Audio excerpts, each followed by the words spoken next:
Deliciously crispy Paneer Masala Dosa. Here's how to make an amazing Indian breakfast.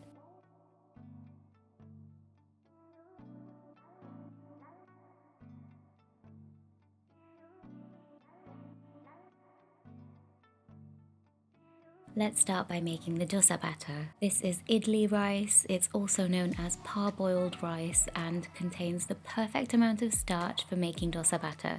I mix this with basmati rice to heighten the aroma. Wash the rice really well and then soak it in cold water for 6 to 8 hours to soften the grains. In a separate bowl, wash and soak some urad dal, which is skinless black gram. Some fenugreek seeds will add flavour and aid the fermentation process. Drain the rice and dal but keep them separate. Now grind the rice using little to no water. If your blender is struggling, add a tablespoon of water at a time, but try to keep this minimal. You'll probably need to scrape the blender down in between blitzes to ensure even blade time. The rice batter should be mostly smooth but still a little grainy, like that of a gentle exfoliator. This will produce crispy dosa.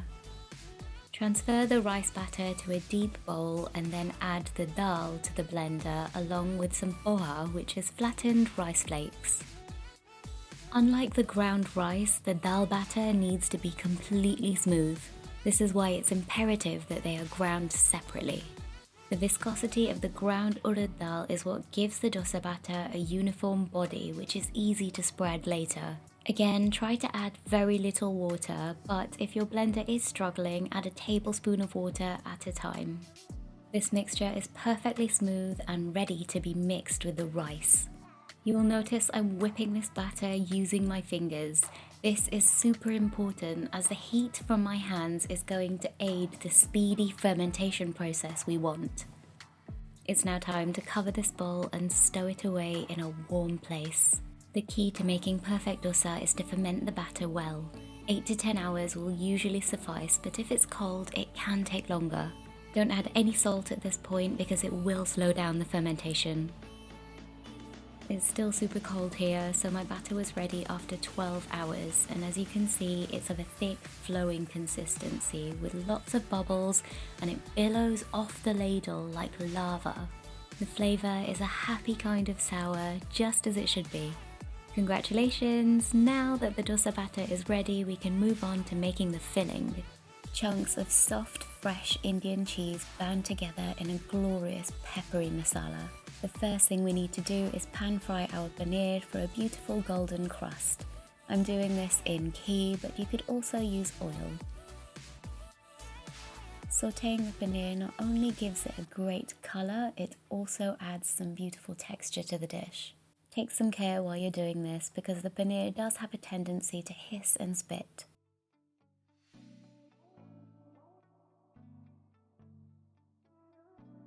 Now the paneer is golden, we can continue with prepping our spices. For bags of flavour, I like to strip curry leaves from the stem and chop them up really finely. If you prefer, you can add your curry leaves in whole.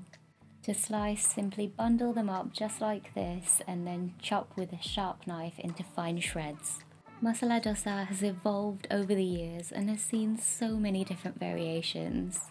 There's rava dosa, which is made with semolina, Mysore masala dosa, cheese masala dosa, paneer masala dosa, and onion masala dosa, among so many more. Heat the remaining ghee in the pan. There's no need to wash it, just add in some cumin seeds, coarsely ground black pepper, ginger and garlic, some slit green chilies, as many or as few as you like, the curry leaves, and some freshly chopped coriander leaves and stems. Now in with a chopped onion, a sprinkle of asafoetida, which I forgot to add earlier, and give it all a really good mix. And we want to cook this over a medium heat for around 4 to 5 minutes, just until the onions start to turn golden. Keep moving it around all the time because we don't want any of these ingredients to burn. You can speed up the process of browning the onions by adding a pinch of salt. Next we go in with a chopped tomato and continue to stir and cook for a further 4 to 5 minutes.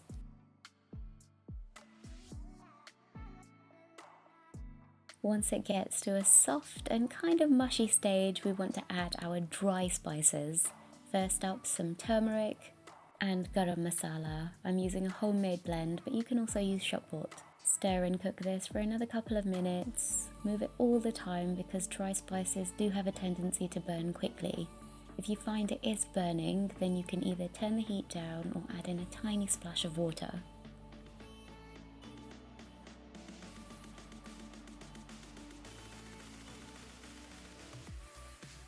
Our masala is now ready and it's time to add in that fried paneer. A little sprinkle of some fresh coriander just to freshen it up. Now stir to coat the paneer in that spicy masala and heat everything through. This is a great recipe to make during busy weeknights because it takes very little time, and if you're not making masala dosa, you can also enjoy this paneer curry with roti, naan or paratha. It's bold, bright, spicy and full of flavour. You can also make this paneer masala well ahead of time and store it in the fridge for later. That makes it the perfect vegetarian option for meal prep and batch cooking.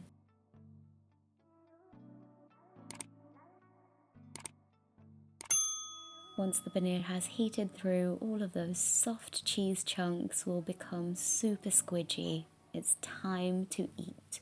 So let's prepare our paneer masala dosa. For cooking masala dosa, a large flat tawa is preferable. You can also use a frying pan. Before you start, stir some salt into your batter. Spread the batter as thinly and as evenly as possible using circular motions and the back of a ladle. Drizzle the dosa all over with either ghee or oil. This will melt through the holes in the dosa, creating the perfect crispy bottom that comes away from the pan easily. Once you've spread the dosa, be sure to turn the heat down a little bit to medium-low to make sure that everything cooks nice and evenly and the base of the dosa is beautifully crisp. Once we get to this stage, we can add in that golden paneer mixture. I like to top it off with a few chopped red onions and some fresh coriander leaves.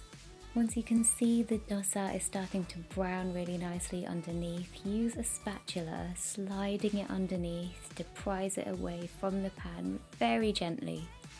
You'll notice that the dosa is ready to come away from the pan when it starts lifting and unfurling at the edges. And there we have the most beautifully cooked paneer masala dosa. It's crispy and it's golden all over and stuffed with that soft cottage cheese filling. And if you haven't already subscribed, then please do and hit the bell icon to be notified whenever I upload a new recipe.